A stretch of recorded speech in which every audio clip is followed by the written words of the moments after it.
आओ रवि आओ, और आकर मेरे अंदर समा जाओ। अगर तुम नहीं आए तो तुम्हारे परिवार के साथ अच्छा नहीं होगा। लेकिन लेकिन तुम कौन हो? ठीक है, मैं आता हूं। तुम मेरे परिवार के साथ कुछ मत करना। रवि तुरंत अपने खेत के पास वाले पुराने कुएं की तरफ निकल पड़ता है। सुनसान रास्ते पर रवि अकेला था। डर के मारे रवि के रोंगटे खड़े हो चुके थे, लेकिन फिर भी रवि चलता ही जा रहा था। थोड़ी देर बाद रवि कुएं के पास पहुंच जाता है। आखिर रवि तुम मेरे पास आ ही गए। मैं इस पल का कितने वर्षों से प्रतीक्षा कर रहा था। अब देर मत करो, जल्दी से अपनी आंखें बंद करो और इस कुएं में कूद जाओ। रवि डरते हुए अपनी आंखें बंद करके कुएं में कूद जाता है। रवि नीचे गिरता ही जा रहा था। आखिर वो रहस्यमयी आवाज किसकी थी? अब रवि के साथ आगे क्या होगा, उसे जानने के लिए हमें कुछ समय पहले जाना होगा। दरअसल बंजरियापुर नामक गांव के चारों तरफ उस गांव में कमी थी तो बस पानी की। पानी की कमी होने के कारण सारे किसान खेती करना छोड़ चुके थे, लेकिन इस गांव में रहता था एक रवि नाम का किसान। रवि का खेत भी सारे खेतों की तरह बंजर था, लेकिन फिर भी रवि हार नहीं मानता था और हर सीजन एक नई फसल उगाता, फिर उसी फसल से अपनी जीविका चलाता। रवि की एक पत्नी भी थी जिसका नाम था मीरा। उन दोनों के पास एक भी बच्चा नहीं था। खाने की कमी होने के कारण वो दोनों अक्सर पानी पीकर खाली पेट सो जाया करते थे। अरे ओ रवि भाई, इस बंजर खेत में क्यों इतना मेहनत करते हो? वैसे भी तुम्हें इस खेत से तो ज्यादा कुछ मिलता भी नहीं। हाँ शंभू भाई, लेकिन घर पर खाली हाथ बैठना भी तो ठीक नहीं है। बस इसी खेत से जो थोड़ी बहुत फसलें निकलती हैं उन्हें ही बाजार में बेचकर जैसे तैसे अपना गुजारा करता हूँ भाई। भाई तुम देख लेना, वो दिन जल्द ही आएगा जब मैं अपने साथ साथ तुम सब की किस्मत बदल दूंगा। रवि को ऐसी बातें करता देख गांव के सभी लोग उसे पागल समझने लगे थे। उन सबको लगता था कि गरीबी की मार से रवि पागल हो चुका है। कुछ समय खेत में काम करने के बाद शाम तक रवि घर लौट आता है। अजी, आप लौट आए? खेत में तो काफी काम था, आप थक गए होंगे। जाइए हाथ मुंह धो आइए, तब तक मैं आपके लिए खाना परोसती हूँ।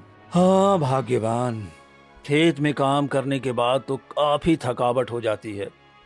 तुम खाना परोसो, तब तक मैं हाथ मुंह धोकर आता हूँ। रवि हाथ मुंह धोने चला जाता है। थोड़ी देर में रवि और मीरा खाना खाने बैठ जाते हैं। मैं आपसे एक बात कहूँ, आप बुरा तो नहीं मानेंगे? नहीं नहीं भाग्यवान, मैं बिल्कुल भी बुरा नहीं मानूंगा, तुम कहो तो। अजी, आप उस बंजर खेत में क्यों इतनी मेहनत करते हैं? आखिर हमें उस बंजर खेत से ज्यादा कुछ मिलता भी नहीं। आखिर गांव के कुछ पुरुष तो बगल वाले राज्य में काम करने चले गए हैं, फिर आप क्यों नहीं जाते? मान लो कल को हमारे बच्चे हुए तो फिर हम उनका पालन पोषण कैसे करेंगे? अरे भाग्यवान, तुम चिंता मत करो। एक दिन मैं अपना और अपने साथ सारे गांव के लोगों की किस्मत बदल कर दिखलाऊंगा। हे भगवान, आपकी इसी बात से गांव के सारे लोग आपको पागल समझने लगे हैं। न जाने हमारे और इस गांव के साथ आगे क्या होने वाला है। जाने दो भाग्यवान, जब मैं एक दिन सबकी किस्मत बदल दूंगा ना, तो वो सारे लोग मेरे पास भाग कर आएंगे। रवि और मीरा खाना खाकर सो जाते हैं। अगली सुबह। अरे भाग्यवान, सुनती हो? खेतों में थोड़ा बहुत घास है, मैं जा रहा हूँ खेत में काम करने, शाम तक लौट कर आऊंगा। ठीक है जी, जाइए, लेकिन जल्द ही लौट आइएगा। अरे हाँ हाँ भाग्यवान, तुम चिंता मत करो, मैं जल्द ही लौट आऊंगा। रवि इतना कहकर खेतों की तरफ जाने लगता है। थोड़ी देर में रवि खेत में पहुंच जाता है और खेतों में काम करने लगता है। थोड़ी देर काम करने के बाद रवि को प्यास लगती है। अब मैं उस वृक्ष के नीचे रखे हुए मटके से पानी को पीकर थोड़ी देर आराम करके फिर से काम पर लग जाऊंगा। रवि उस वृक्ष के नीचे जाकर बैठ जाता है और बगल में रखे हुए मटके के पानी को पीने लगता है। पानी पीने के बाद रवि की नजर पास के कुएं पर पड़ती है। रवि देखता है कि कुएं की दीवारों पर एक सुंदर चिड़िया बैठी हुई है। वाह, ये चिड़िया तो कितना सुंदर लग रही है। कहीं वो चिड़िया पानी में न गिर जाए। रवि थोड़ी देर आराम करने के बाद फिर से खेत में काम करने लगता है। कुछ समय बाद अंधेरा होने वाला था। आज तो खेत में काफी काम हो गया। शाम भी होने वाली है। शाम होने से पहले मुझे घर भी पहुंचना होगा। रवि काम करके अपने घर की तरफ निकल पड़ता है। मीरा घर के सारे काम करके बैठी हुई थी। तभी रवि मीरा के पास आता है। अजी, आप आ गए।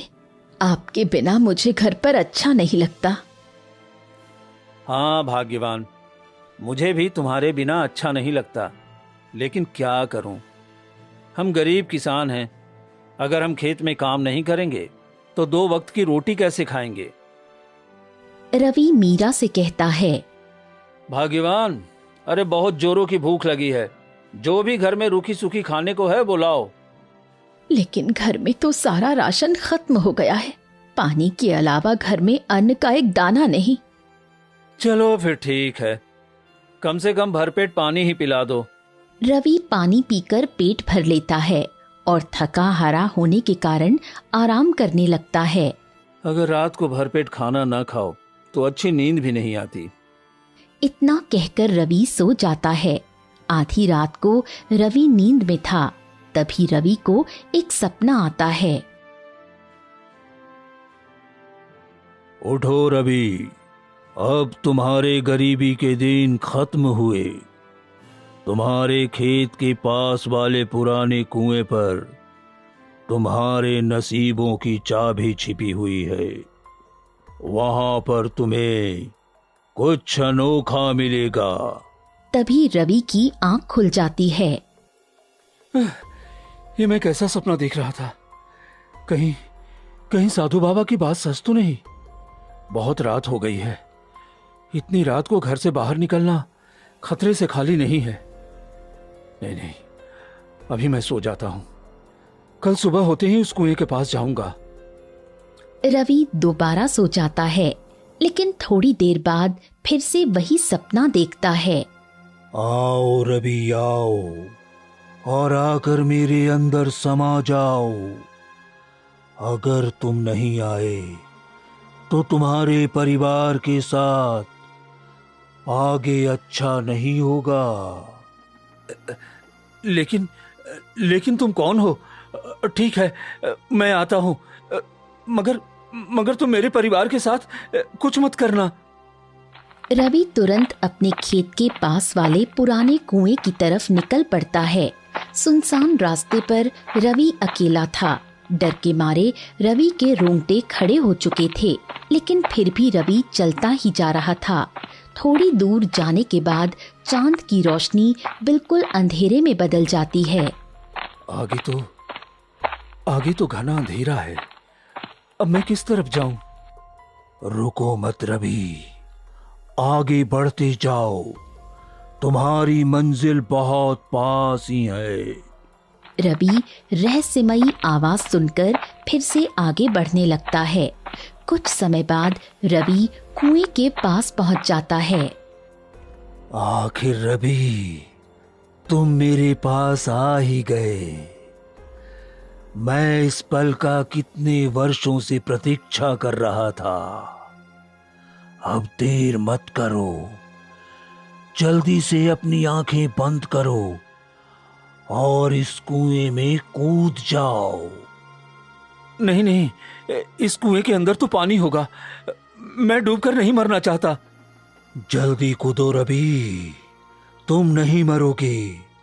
ये जादुई कुआं है। तुम्हें यहाँ पर किसी खास मकसद के लिए बुलाया गया है। रवि रहस्यमयी आवाज सुनकर अपनी आंखें बंद करके कुएं में कूद जाता है। रवि नीचे गिरता ही जा रहा था। कुछ समय बाद रवि एक घने जंगल में गिरता है, जहां चारों तरफ बड़े बड़े पेड़ पौधे और हरियाली थी।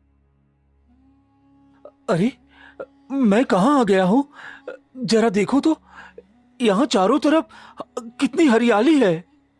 तभी रवि की नजर एक साधु बाबा पर पड़ती है, जो आग जलाकर कुछ मंत्र पढ़ रहे होते हैं। आखिर रवि, तुम मेरे पास आ ही गए। मुझे तुम्हारी कितने वर्षों से प्रतीक्षा थी। साधु बाबा, वो आप ही थे जिन्होंने मुझे यहाँ बुलाया है? हाँ रवि, मैंने ही तुम्हें यहाँ पर बुलाया है। तुम्हें किसी खास मकसद से यहाँ पर बुलाया गया है। अब मैं तुम्हें जो बताऊंगा वो तुम ध्यान से सुनना। तुम्हारे खेत के पास एक बड़ा वृक्ष है, जहाँ पर तुम अक्सर बैठकर पानी पिया करते थे। उस वृक्ष के नीचे एक खजाने का नक्शा छिपा हुआ है। तुम वो नक्शा जाकर ले लो। रवि साधु बाबा की बात सुनकर बहुत खुश हो जाता है। साधु बाबा, आप सच कह रहे हैं? वही वृक्ष जहाँ पर मैं अक्सर आराम किया करता था? हाँ रवि बेटा, वही वृक्ष। लेकिन साधु बाबा, आप मेरी इतनी सहायता क्यों कर रहे हैं? ये खजाना तो आप किसी और को भी दे सकते थे ना, फिर मुझे ही आपने क्यों दिया है? दरअसल मैंने देखा कि तुम बहुत गरीब हो और अपने साथ साथ सारे गांव वालों की भलाई के बारे में सोचते रहते हो, इसलिए मैंने ये खजाने का रास्ता तुम्हें ही दिखाना सही समझा। और तुम्हारी सहायता करने के बाद मैं इस रहस्यमय जंगल से भी आजाद हो जाऊंगा। रवि सोचता है कि कहीं ये साधु मुझे बेवकूफ तो नहीं बना रहे। मेरी सहायता करने के बाद ये कैसे आजाद हो सकते हैं? साधु बाबा, अभी आपने कहा कि मैं इस रहस्यमय जंगल से आजाद हो जाऊंगा, इसका मतलब क्या है?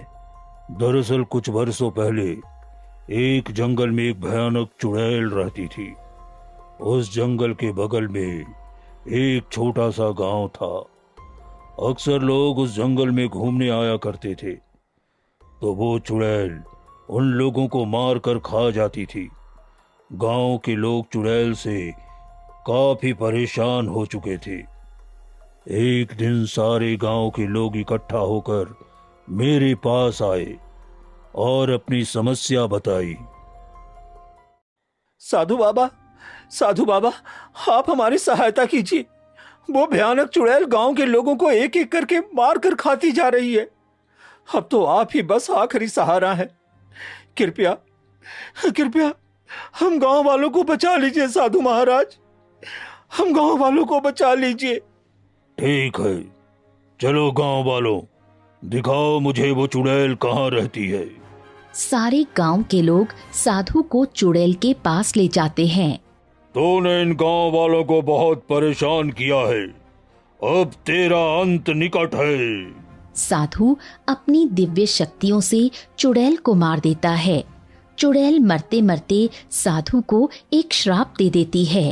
तू एक रहस्यमयी जंगल में कैद हो जाएगा। जब तू किसी ईमानदार किसान की सहायता करेगा तभी तू आजाद हो पाएगा।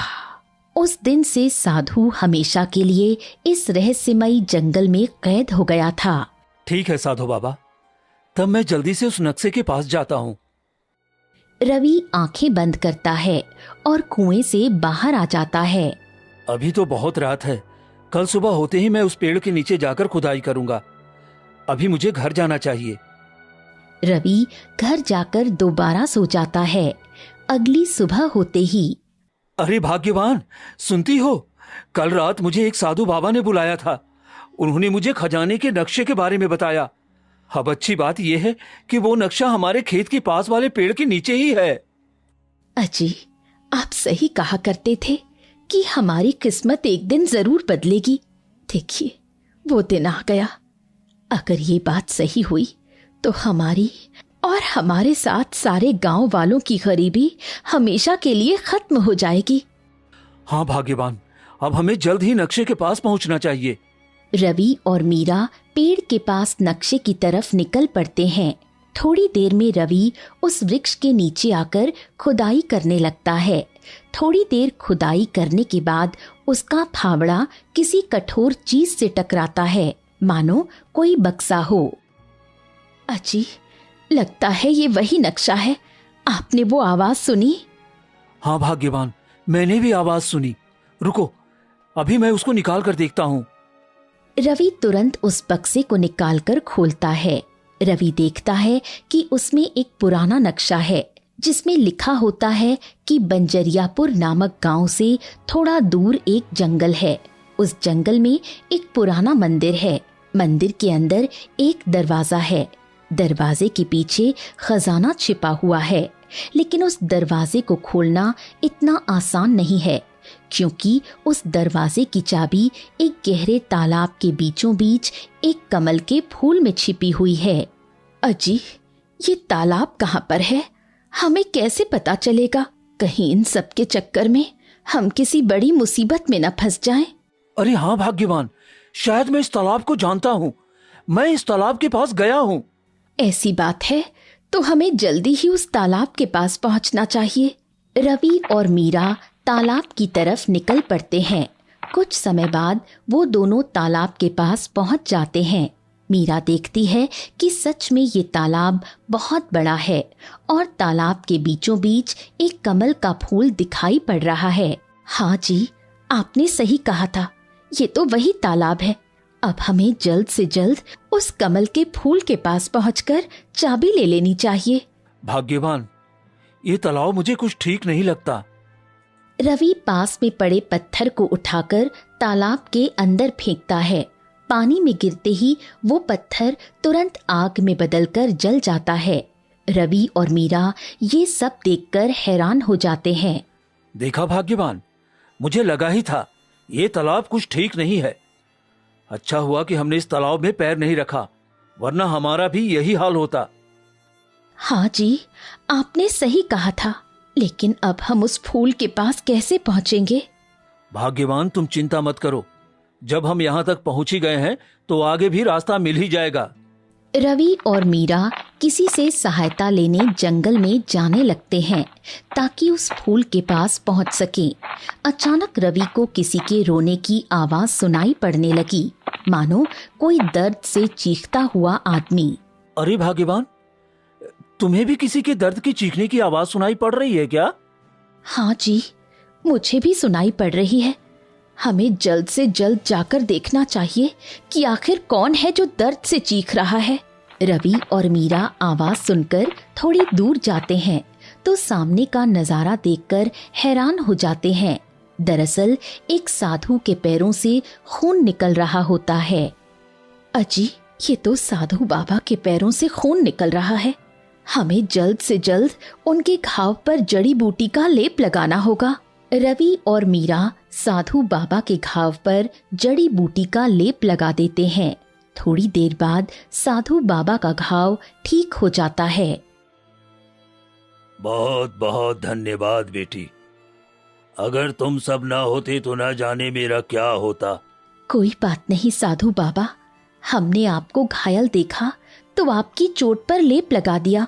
ये तो हमारा फर्ज था। क्या बात है बेटा, तुम बहुत दुखी लग रहे हो। हाँ साधु बाबा, मैं बहुत परेशान हूँ। मुझे तो समझ ही नहीं आ रहा कि मैं क्या करूं। ऐसा क्या हुआ है बेटा, तुम मुझे बताओ, हो सकता है मैं तुम्हारी मदद कर पाऊं।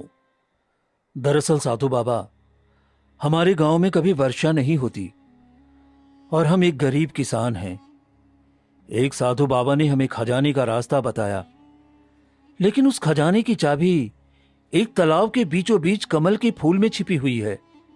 हाँ तो बेटा, इसमें कौन सी चिंता वाली बात है, जाओ और उस चाबी को ले लो। बाबा, यही तो सबसे बड़ी चिंता है। दरअसल उस तालाब में जो भी जाता है वो जलकर तुरंत वहीं पे मर जाता है। अब आप ही बताइए साधु बाबा, मैं उस चाबी तक कैसे पहुंचूं? हाँ, ये तो बहुत बड़ी समस्या है, लेकिन तुम चिंता मत करो बालक। मैं तुम्हें कुछ दिव्य शक्तियां देता हूं। जिससे तुम उस तालाब में जा पाओगे। लेकिन याद रखना, इस शक्ति का असर कुछ ही समय तक रहेगा। अजी, एक खजाने के लिए अपनी जान जोखिम में डालना क्या ठीक होगा? अरे भाग्यवान, अगर हम वो खजाना पा गए तो हमारे साथ साथ सारे गांव वालों की गरीबी खत्म हो जाएगी। मुझे अपनी जान की परवाह नहीं है, बस तुम और पूरे गांव वाले खुश रहें। रवि और मीरा साधु बाबा से दिव्य शक्तियां पाकर मायावी तालाब की तरफ निकल पड़ते हैं। दरअसल वो साधु बाबा रूप बदलकर आए होते हैं, जिन्होंने रवि को खजाने का नक्शा बताया था। कुछ समय बाद वो दोनों मायावी तालाब के पास पहुंच जाते हैं। भाग्यवान, तुम यहीं पे रुको, मैं जाकर चाबी लाता हूँ। ठीक है जी, संभल कर जाइएगा।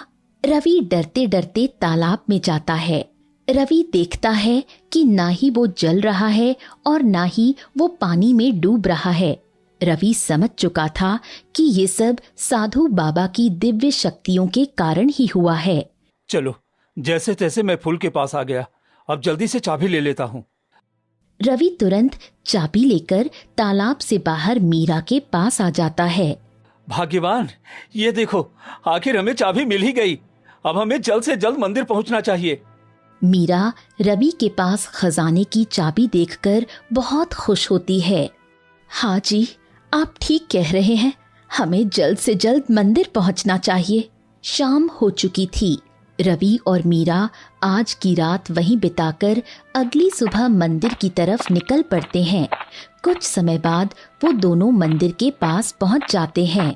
अजी, ये मंदिर वही है क्या? हाँ भाग्यवान, नक्शे के हिसाब से तो ये वही मंदिर लगता है। अब हमें मंदिर के अंदर जाकर खजाने का दरवाजा खोलना चाहिए। देखने में तो ये मंदिर काफी पुराना लगता है। ऐसा लगता है कि यहाँ पर सदियों से कोई नहीं आया। अरे भाग्यवान, यहाँ पर कोई पूजा करने आएगा भी कैसे? ये मंदिर जंगल के इतना अंदर जो है। रवि और मीरा मंदिर के अंदर जाकर खजाने का दरवाजा खोजने लगते हैं। बहुत खोजने पर भी दरवाजा उन दोनों को नहीं मिलता। अजी, आखिर वो दरवाजा कहाँ है? इतना ज्यादा खोजने पर भी नहीं मिल रहा। भाग्यवान, तुम चिंता मत करो, वो दरवाजा जरूर मिलेगा। अच्छे से खोजो। रवि और मीरा फिर से उस दरवाजे को खोजने लगते हैं। थोड़ी देर बाद उन लोगों को आखिर वो दरवाजा मिल ही जाता है। भाग्यवान, ये देखो, मुझे लगता है यही उस खजाने का दरवाजा है। हाँ जी, मुझे भी यही दरवाजा लगता है। आप जल्दी से उस चाबी से दरवाजा खोलकर देखिए। हाँ भाग्यवान, अभी चाबी से दरवाजे को खोलकर देखता हूँ। तुम हर काम में इतनी जल्दीबाजी क्यों करती हो? रवि उस चाबी को निकालकर जैसे ही उस दरवाजे को खोलता है, उस दरवाजे से बहुत तेजी से रोशनी निकलती है और वो दरवाजा सुनहरी रोशनी के साथ खुल जाता है। मीरा दरवाजा खुलता देख बहुत खुश होती है। आज मैं बहुत खुश हूँ। आखिर इतनी कठिनाइयों का सामना करने के बाद ये दरवाजा खुल ही गया। अब हमें जल्दी से दरवाजे के अंदर जाकर खजाना देखना चाहिए। रवि और मीरा दोनों खुशी खुशी दरवाजे के अंदर चले जाते हैं। रवि और मीरा देखते हैं कि उस दरवाजे के अंदर एक बड़ी सी गुफा है, लेकिन उस गुफा के अंदर तो कुछ भी नहीं था। यहाँ पर तो कुछ भी नहीं है, लेकिन दरवाजा खुलते समय तो यहाँ से ही बहुत तेजी से रोशनी निकली थी। फिर वो किस चीज की रोशनी थी? रवि ये सब देखकर हैरान हो जाता है। नहीं नहीं, ऐसा नहीं हो सकता। लेकिन नक्शे के हिसाब से तो यहीं पर खजाना होना चाहिए। फिर यहां पर तो कुछ भी नहीं है। कहीं उस साधु की सारी बातें झूठी तो नहीं? मेरे साथ कुछ बड़ा छल हुआ है। रवि को लगता है कि उस साधु ने उसके साथ छल किया है। अब रवि बहुत दुखी हो जाता है। आप दुखी मत होइए जी, जो होना था सो हो चुका। मैंने आपसे शुरू में ही कहा था कि आप इन सब के चक्कर में ना पड़ो, लेकिन आपने मेरी एक ना सुनी। मुझे माफ कर दो भाग्यवान, मुझे उस साधु की बातों में आना नहीं चाहिए था। अब हमें घर चलना चाहिए। वैसे भी यहाँ तो कुछ मिलने वाला नहीं है। अजी, आप दुखी मत होइए, जो होता है सो अच्छे के लिए होता है। अब हमें घर चलना चाहिए। रवि और मीरा घर जाने के लिए जैसे ही मुड़ते हैं, ठीक उसी समय रवि की नजर एक नीले पानी से भरी बोतल पर पड़ती है। बोतल के अंदर से हल्की हल्की सुनहरी रोशनी आ रही थी। अरे भाग्यवान, वो देखो, वहां पर तो बोतल के अंदर से हल्की हल्की। अरे ये कैसी बोतल है?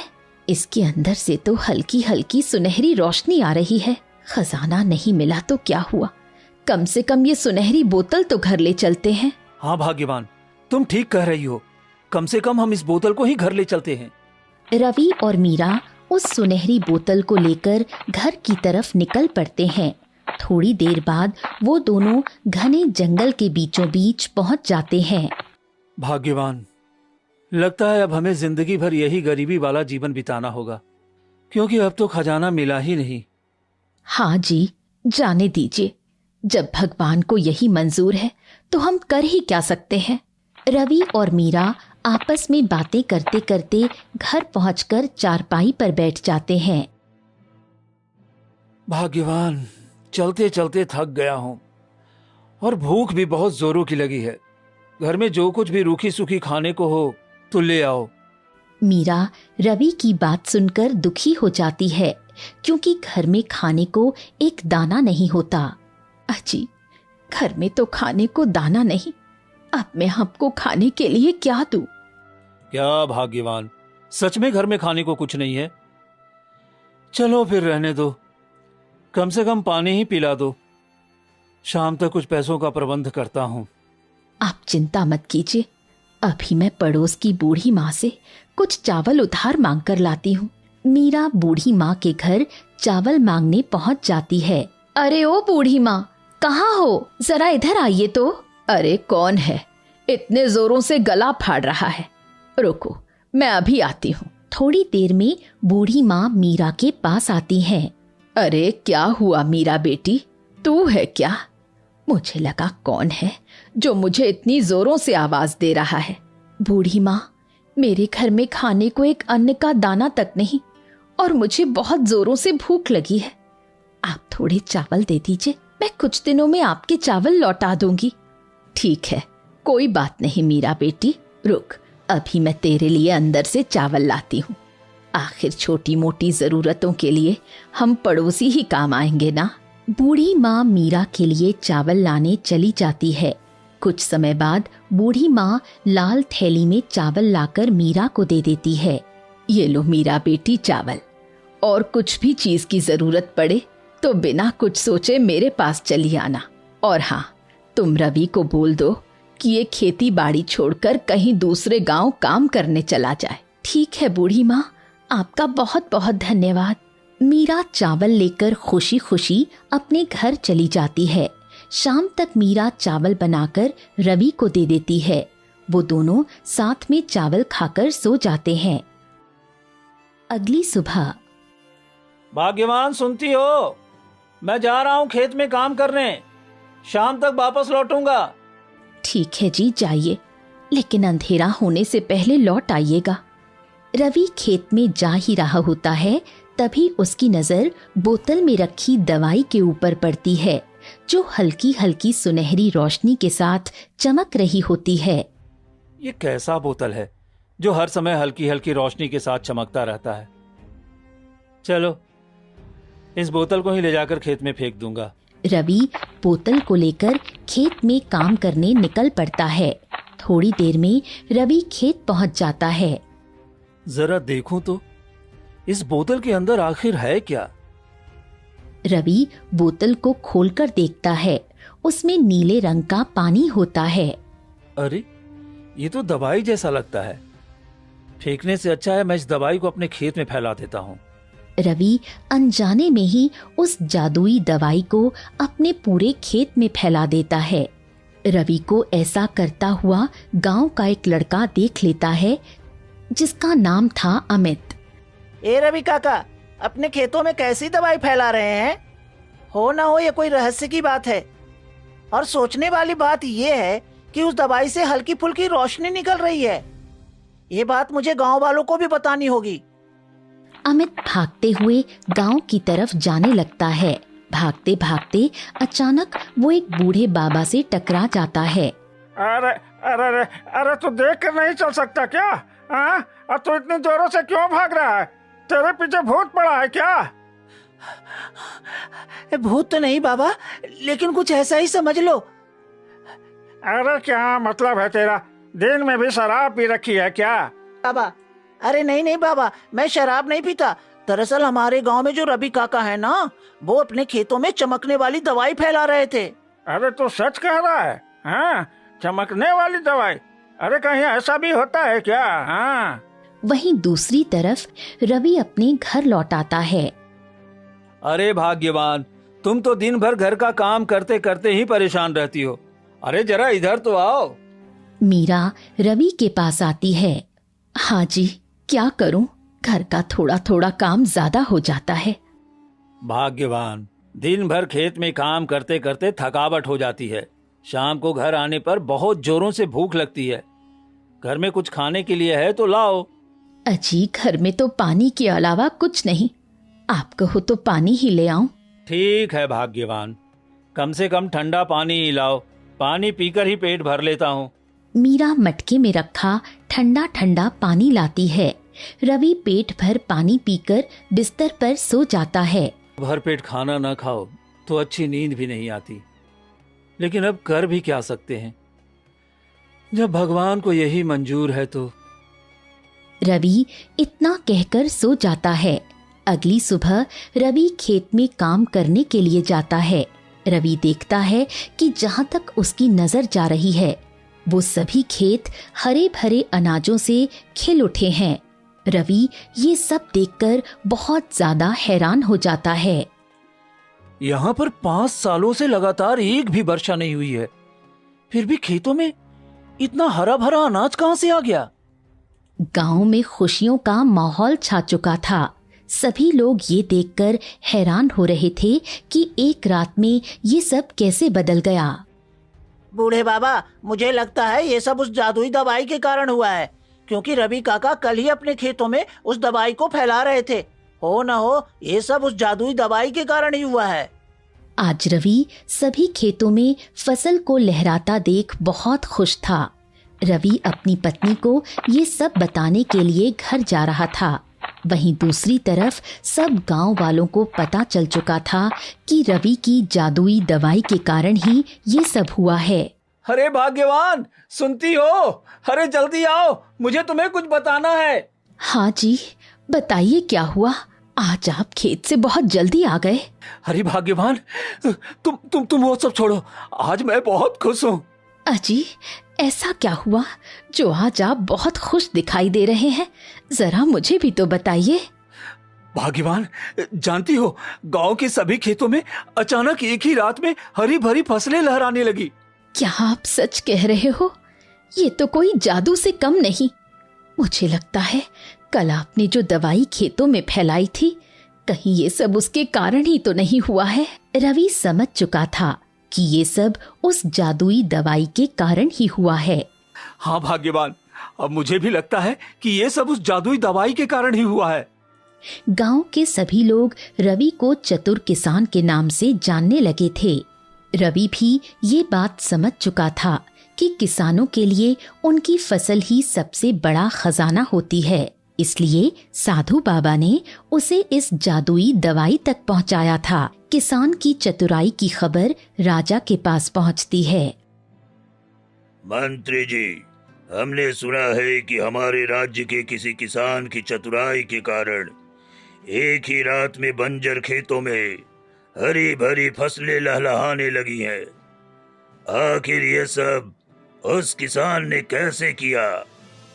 महाराज, मैंने भी गांव के कुछ लोगों को कहते सुना है कि उसने कोई जादुई दवाई खेतों में डाली थी। इसी दवाई के कारण ये सब चमत्कार हुआ है। मंत्री जी, हमें गर्व है कि हमारे राज्य में एक चतुर किसान है। इसकी चतुराई के कारण ही आज कितने दिनों के बाद हरी भरी फसलें देखने को मिली है। मैं उस किसान से बहुत खुश हूँ। मंत्री जी, उस किसान को राजमहल बुलाया जाए। जैसी आपकी आज्ञा महाराज। अभी मैं उस किसान को राजमहल बुला कर लाता हूँ। मंत्री किसान को राजमहल लाने चले जाते हैं। जल्द ही मंत्री रवि और मीरा को लेकर राजमहल आ जाते हैं। क्या हुआ महाराज, आपने हमें राजमहल बुलाया है? हमसे कोई भूल हुई है क्या? अगर हमसे कोई अनजाने में भूल हो गई हो तो हमें माफ कर दीजिए महाराज।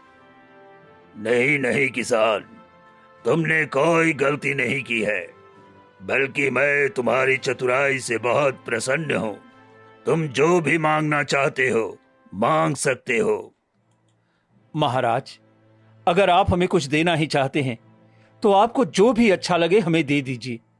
आप जो भी देंगे हम उसे खुशी खुशी ले लेंगे। तो ठीक है, आज से तुम हमारे राजमहल के लिए अपने खेतों में अनाज उगाओगे और हम किसी व्यापारी से अनाज न लेकर तुम जैसे चतुर किसान से व्यापार करेंगे, ताकि तुम्हें और अधिक धन की प्राप्ति हो। ठीक है, जैसी आपकी आज्ञा महाराज। राजमहल की सेवा में हम हमेशा तत्पर रहेंगे और मेहनत करके दुगना अनाज उपजाएंगे। हमें ये काम देकर आपने हमारी बहुत सहायता की है महाराज। रवि राजमहल से अनाज के व्यापार की बात से काफी खुश था। किसान की चतुराई के कारण अब पूरे राज्य में खुशहाली आ गई। ऐसी दिलचस्प कहानियां देखने के लिए हमारे चैनल को सब्सक्राइब करें और बेल आइकन को प्रेस करना ना भूलें। धन्यवाद।